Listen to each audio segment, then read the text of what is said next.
wisanze kuri YouTube mu buryo utishimiye ukaba wifuza gutanga ikirego kuri abo ngabo babikoze. Hari video ubonye cyangwa se ifoto cyangwa se amagambo wumvise kuri YouTube wumva atarakwiye gukoreshwa mu ruhame, haba hari Cano ubonye yaba yarenze kuri rimwe muri ya mategeko 13 natanze muri iyi video yabanje, ushaka kuba wasinyara cyangwa se watangaho ikirego kuri YouTube ikakurikiranwa. Iyi video nicyo igiye kugufasha.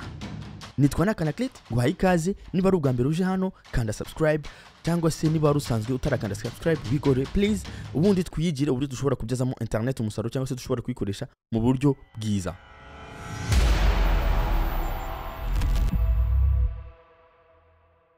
Guhera mu mwaka 2016 abantu miliyoni 90 bose bamaze kurega video zitandukanye kuri YouTube. Kurega video kuri YouTube babyita flagging cyangwa se gushyiraho idarapo cyangwa se gutera akadarapo. Kurega ama video cyangwa se ibintu byo kuri YouTube bigenda byiyongeraho 25% buri mwaka. Ukuvuga ngo ibirego bigenda byikuba uko abantu bagenda basobanukirwa ko bashobora kurega noneho ibintu bijya kuri YouTube bidakwiriye. Abantu baturuka mu bihugu 196 ku isi nibo bamaze gutanga ibirego barega ama video atandukanye kuri YouTube. U Rwanda ariko ntirugaragara muri raporo y'ibihugu byatanze ibirego mu mezi 6 ashize y'umwaka wa 2023. Raporo ya Google Transparency mu gihembwe cya kabiri cyakigizwe n'amezi 6 ya buri mwaka abanza cyangwa se arangiza, tukaba dufite iyo mwaka ushize wa 2023 dutegereje amezi 6 y'umwaka wa 2024. Ibihugu bya mbere biregana kuri YouTube cyangwa bitanga ibirego byinshi kuri YouTube, icyambere ni Indonesia, hakurikiraho Turkiya, hakurikiraho Ubudage, hakurikiraho Ukraine, hakurikiraho Ubufaransa. Mu mwaka wa 2015 wonyine video zingana na miliyoni 92 zakuwe kuri YouTube kubera kurenga ku mategeko ahana YouTube yashyizeho cyangwa se ibintu batagomba gukora kuri YouTube.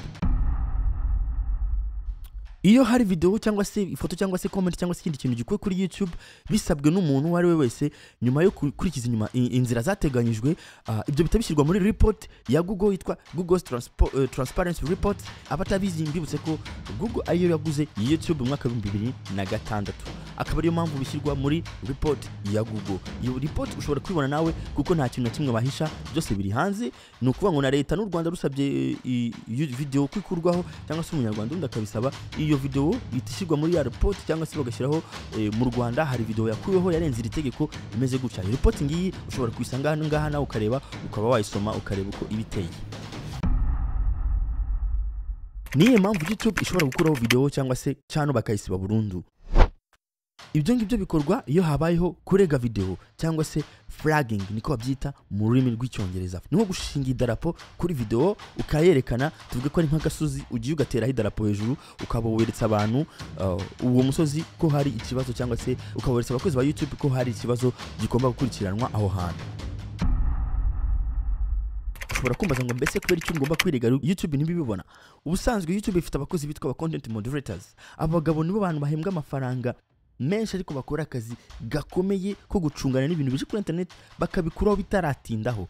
Rero mu Banyarwanda kuko Google ikoresha YouTube ikabikoresha na AI, artificial intelligence, mu kudetectinga kubera ko abantu barananirwa cyane, akazi gakomeye, akazi kabavuna, bamwe baviramo gusa abandi bakagira ibibazo bitandukanye byo mu mutwe bagiraho ingaruka no mu buzima bwabo bwa buri munsi. Nzabakorera video kuri aba bantu n'abantu bafite ubuzima butorohewe na gatoya, ariko noneho iyo ukuze flagging abantu mu gihe batari babonye ya video kuri mu rurimi wenda batumva, bahita babona akadarapo kuri video bagata bajya kureba iyo video. YouTube ikaba yaratuje abantu bo mu ndimi zitandukanye bavuga indimi zitandukanye, no kuvuga ko harimo n'Abanyarwanda bien sûr bahereza video z'Abanyarwanda bakabwira ati mu turebereye video bashyize akadarapo bareze turebe ikibazo ifite, ese bari kwirega iki. Iyo uri kurega rero ndaza kukwereka zimwe mu mpamvu ushobora gutanga n'uburyo bikorwamo, biroroshye cyane. Iyo umaze kurega rero icyari cyose kuri YouTube muri bya bindi navuze, Cano, video short, twatu video dutoya dusigaye tugezweho, playlist, comment, link iri muri description ijya muri bya bindi navuze bitemewe, live chat message. Mu gihe uri gukora live kuri YouTube yawe ukabona muri chat umuntu anditsemo ibintu bitemewe, ushatse kubirega umuntu ukoze advert cyangwa se wamamaje muri video akamaza bimwe muri bya bintu navuze bitemewe kwamamaza muri ya video yabanje, mugende muyirebe abatarayireba, cyangwa se ifoto iri kuri thumbnail cyangwa se thumbnail iriho amagambo arenze kuri bya bindi navuze muri iyo video ya mbere. Iyo video irabanza ikigwa na ya equipe navuze yo muri YouTube, hanyuma bakabona kureba niba itarimo kwigisha, itari documentaire cyangwa se itarimo ubushakashatsi runaka bari gukora, kuko ushobora kubishyiramo ariko byari bigendereye ubushakashatsi. Ikindi bakareba niba atari itakoreshejwe nko mu mpano runaka, mu kwerekana impano runaka y'umuntu, nko gusetsa muri video y'indirimbo. Kwikoresha muri video y'indirimbo barabyemera kubera yuko mu bwambure nibwo bacururizaho abaririmbyi. Ngo rero mu bwambure bwa video nta kibazo kwikoresha amagambo ateye isoni muri video, barabyemera. YouTube burya biri mu byinjiza cyane amafaranga. Mugabo sinjye urimo kubabwira kujya gutera amadarapo, sinjye uri kubibigisha. Na Google na YouTube ubwabo barabashishikariza ngibyo ku rubuga rwabo gukomeza gutera ubudarapo cyangwa se gushyira amadarapo ahantu hari ikibazo kugira ngo bikurikiranwe, ibyo bintu bikurweho, kubera yuko ntibashaka abantu babo bakomeze kwanduzwa cyangwa bakomeze kugira ibibazo ahantu bagombye kuba bakura ibintu bibashimisha nka entertainment, bibaruhura cyangwa se bibigisha, ngo bahasange ibintu byo kubangiza.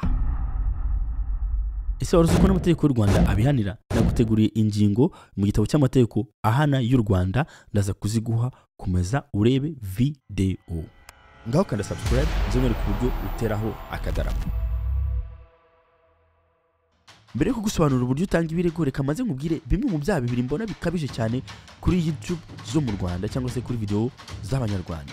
Icyaha cya mbere nicyo kwambara ubusa mu ruhame, kuvuga amagambo adakwiye nayo ajyanye n'ibiteye isoni. Ibyo bintu usanga ku macano menshi, yaba mu matitre yabo cyangwa se ku mafoto yabo, usanga bashaka gukurura abantu. Kiriya cyaha barakabiriza pe, barakabya cyane. Ikindi cyaha ni defamation. Defamation ni ugushaka gusebya umuntu ukamwicira reputation cyangwa se ukamwicira uko abantu bamuzi. Ibyo ngibyo ni icyaha gikomeye mu Rwanda, ndetse gihanwa n'amategeko, ndaza kubigeraho.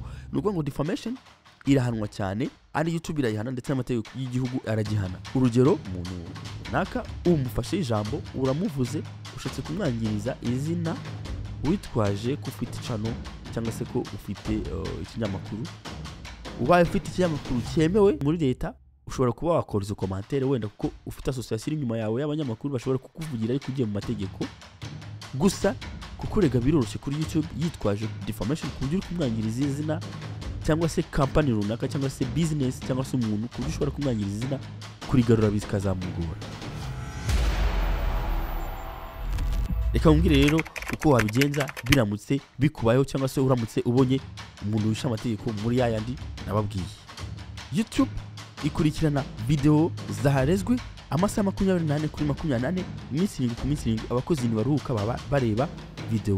Bivuze ngo nunamuka utanze ikirego bagasanga video nta kibazo ifite, nta tegeko ishe muri ya mategeko twavuze cyangwa se twabonye, ntabwo bazayikuraho niyo warega inshuro miliyoni, ntizavaho. Reka dukomeze.